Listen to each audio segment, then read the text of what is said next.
What's up, y'all? Welcome back to another episode of Peep Pod Cove.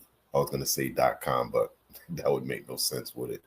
But anyway, today we talking Maul and DJ Hed. They had a sit down, an interview. You could even call it a debate, if that's what you want to call it. But I didn't really get to see a lot of it. I was a little busy, and I hear a lot of chatter about it. I heard that Hed tore Maul a new one, and then Maul was always doing what Maul does, being a hot pocket, according to Deleted.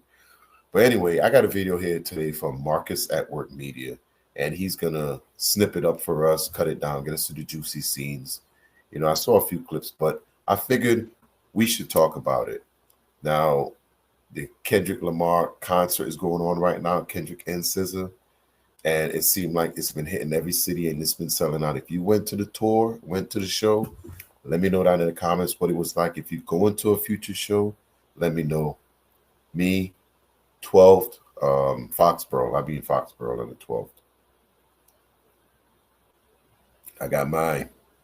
So I'm not sure if I'm going to broadcast from there, but I'm definitely going to bring you out some info. Look at Maul. Look. He just looks like a clown. I gotta say, a lot of this shit Maul does gotta be for clout, man, because there's no other explanation. Like I said, Work Media, so it has.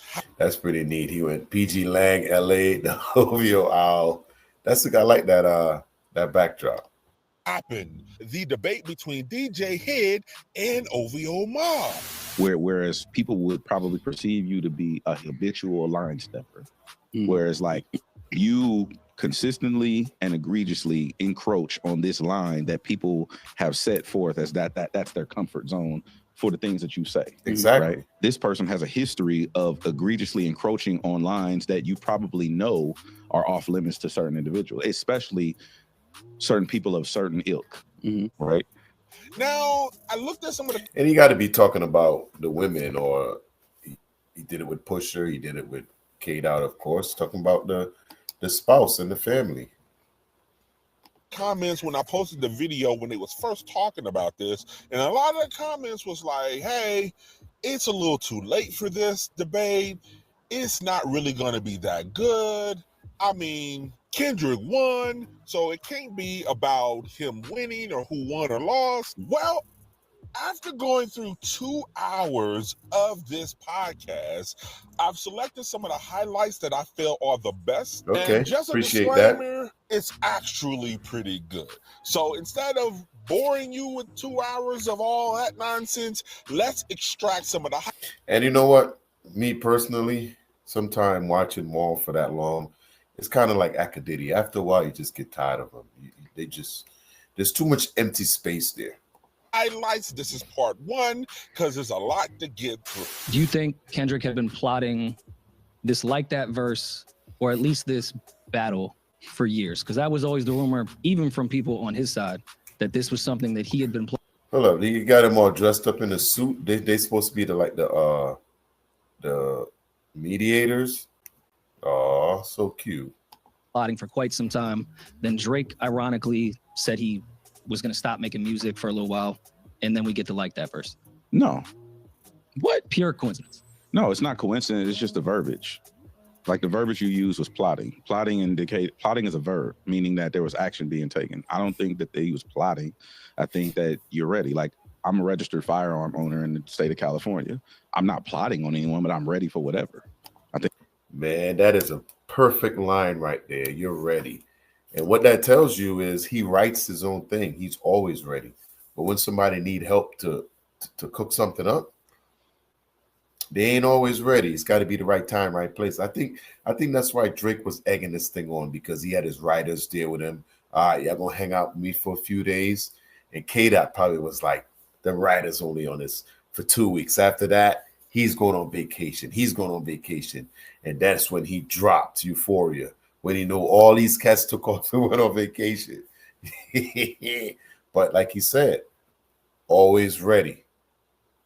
I think that's yeah. As a rapping MC, I think every rap is has that mindset. I'm always ready. Yeah. I think every rapper has bars directed at other rappers, but in this case with Drake, I think that any rapper would want to get into a back and forth with Drake. It helps you out. No? So I gotta say right there, I gotta agree with Maul on that to a certain extent.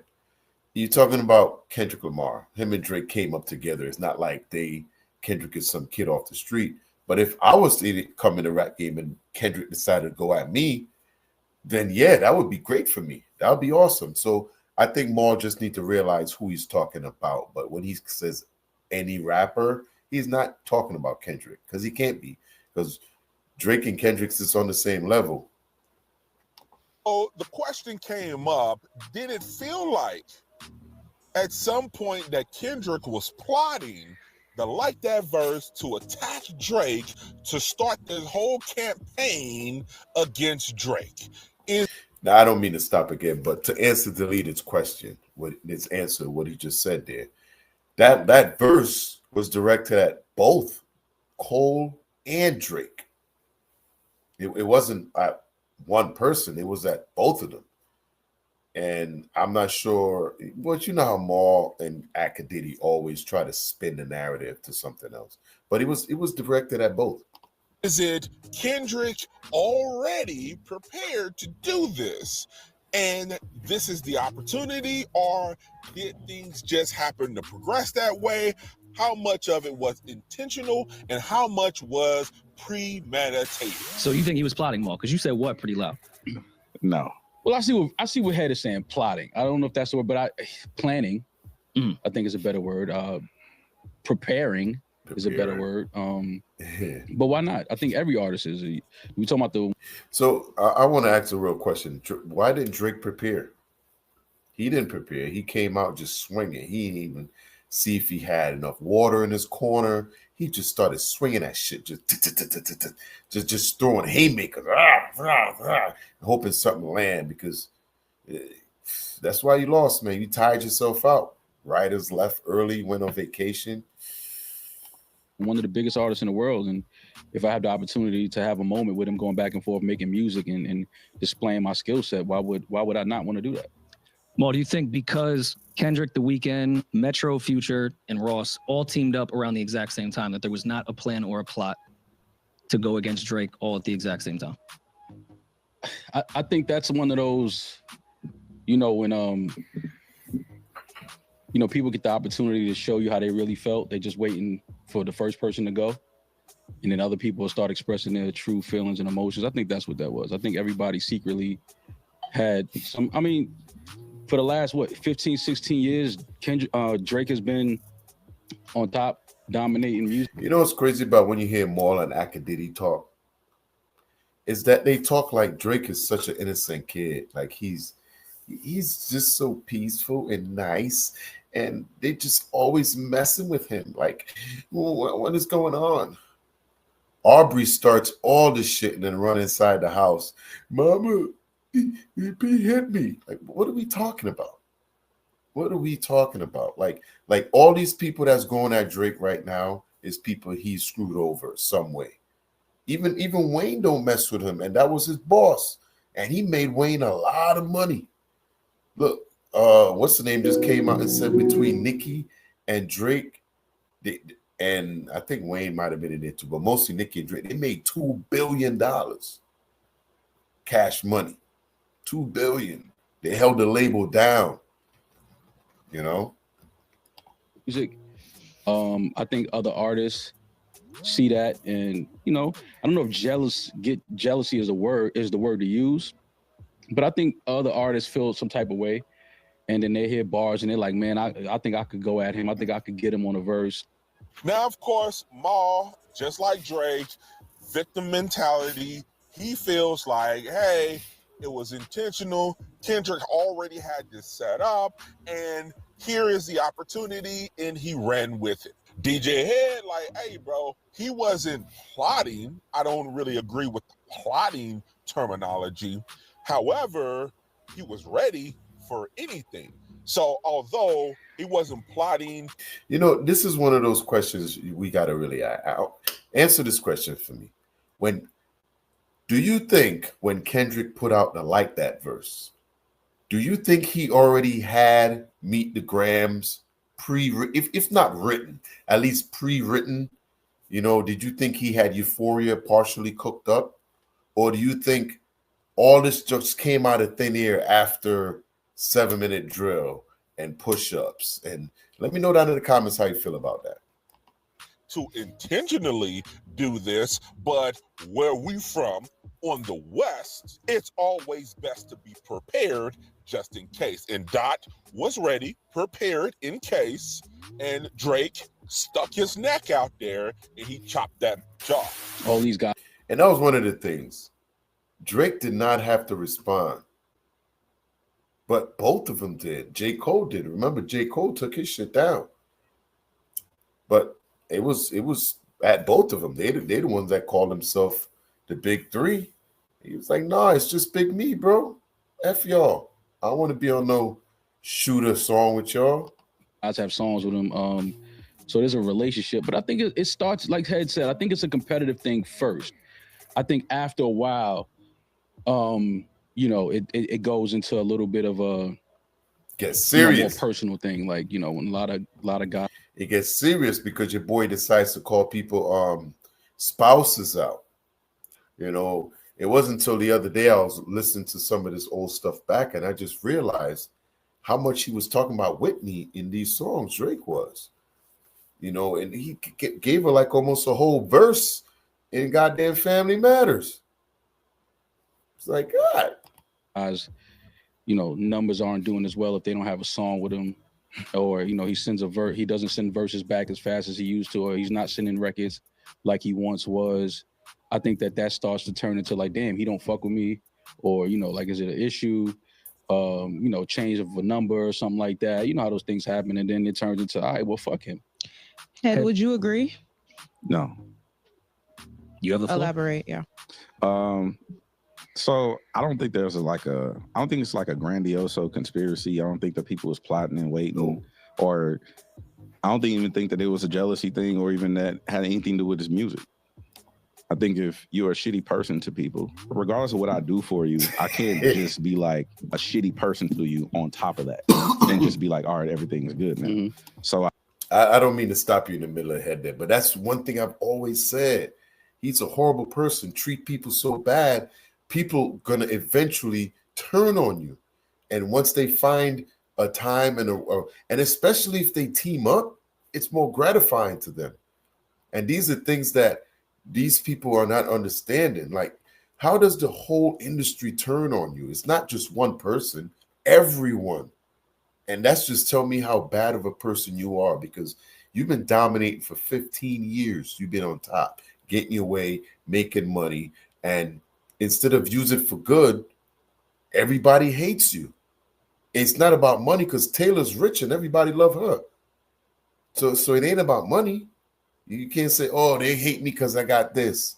Dude, plenty of people got money. Plenty of people got money that's not hated.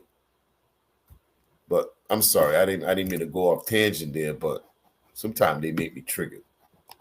a shitty person to you on top of that and just be like, all right, everything's good, man. Mm-hmm. So I think that there are things like, obviously, we all know like Hed is cryptic. Hed don't like to talk about nothing. I just not willing to, everything for me ain't content. So I'm not willing to divulge like, you know, this nigga did this to this person. And then it's just that when your character is not wholesome and you violate the sanctity of certain relationships, yes, certain people are probably going to feel a way towards you, mm-hmm. regardless of what stimulus package you've given them in the past. Mm-hmm. It doesn't matter.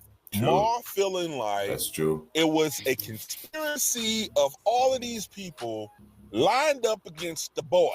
OVO Maul really thinks, just like Drake, that all of these people teaming up against Drake is a coincidence, and it's a big conspiracy. They all got together, had a meeting, talked about it, exchanged chats about it, to all of a sudden attack Drake. Nah, not even. So if you violate the relationship, I think that, yeah, people are going to feel a way about you. For sure. I mean, that's a life thing, away from us talking about some of the biggest artists in the world. I think that's life. I think if you have a relationship with somebody and then, you know, it changes and then the person starts treating you some type of way, and then it's obviously emotions and feelings change. Not saying that I think that's what happened here. But again, I do think that some of it is, if Drake doesn't, give me a verse or doesn't do a song with me, like I sent him a record, he didn't send it back, but then he did an album, an entire project with somebody. It could be some people feel away because, he didn't get back to me as fast as he normally would, or whatever the case may be. That's I'm not saying that's out of the realm of possibility. However, I don't like the narrative, me personally, just because of the things that I'm aware of. I don't like the narrative that everybody's ganging up on this one individual. Is it 20 versus Maul, or did Maul offend? Thank you, Hed. That's one thing I was always saying. Like, he's the one making it seem like everybody's ganging up on him. Dude, you battling K-Dot. Take the fade, battle K-Dot, and not everybody else. That's why Family Matters. It is a banging song, but everything in that song that hit the hardest wasn't directed to K-Dot. It was at The Weeknd. It was at Ross. All the hardest shit he said in there, other than the Kendrick just opened his mouth. Other than that, everything else was against the Ops and Whitney. When it came to K-Dot, he ain't really had nothing to say about K-Dot. 20 niggas, and now Maul is in the room with 20 niggas, and they all want to fuck him up. See, OVO Lamar shouldn't have did this debate with DJ Hed. DJ Hed is way too advanced with the way he speaks. DJ Hed come from broadcasting. He's from radio. He knows how to articulate on behalf of the culture in a way where it makes sense. And OVO Lamar is just used to yelling, okay? Yelling to try to get his point across. So when he brings up it's a conspiracy of 20v1, everybody against Team Drake. No, it wasn't a conspiracy of everybody teaming up against Drake. It was. I know a lot of people was clowning Drake when he was walking down the steps with the holes in the shirt. I thought that shit was neat. That's some Arbery shit. Like, how could y'all get mad when this cat do some shit that he'd be like, what the fuck? That's like, I expect him to do shit like that. Do you, bro? If he changed, that's him. Drake pissed off 20 people. Now he's dealing with what that looks like. What are you really losing? Right? It's not about losing, though. No, but I'm just saying in the perception of losing. Right. Who is losing in this situation? Who has lost? What has Kendrick lost? What has Drake lost? No matter what side of it you're on. If you think Kendrick lost or you think Drake lost, what did they really lose? Well, I'm pretty sure that one of those parties have lost substantial business opportunities. Did he? Wow, Maul is really a hot pocket because he really asked the question, who lost? Did he not read the lawsuit? One guy is actually suing right now for defamation, isn't he? It's written in court files that he's lost everything. Oh my God, like this guy claimed in that same interview he can't remember Euphoria. One of the, if not, I would say the greatest diss song ever, if you really ask me, Euphoria. And then you got the darkest diss song ever in Meet the Grams. And then you got the hypest diss song in Not Like Us. And then you got the chillest diss song in 616. And each one of them could take the other one down on a different day. But let me know down in the comments what you thought about Maul, I shouldn't say interview, but debate with Hed. And big up to Marcus at Work Media for the video. We appreciate you creating content so we can react to it. This is Peep Pod Cove. Make sure y'all leave a comment down there. Let me know how y'all feel about this dumbass. Peep Pod Cove. I'm going to see y'all on the next one. Peace out.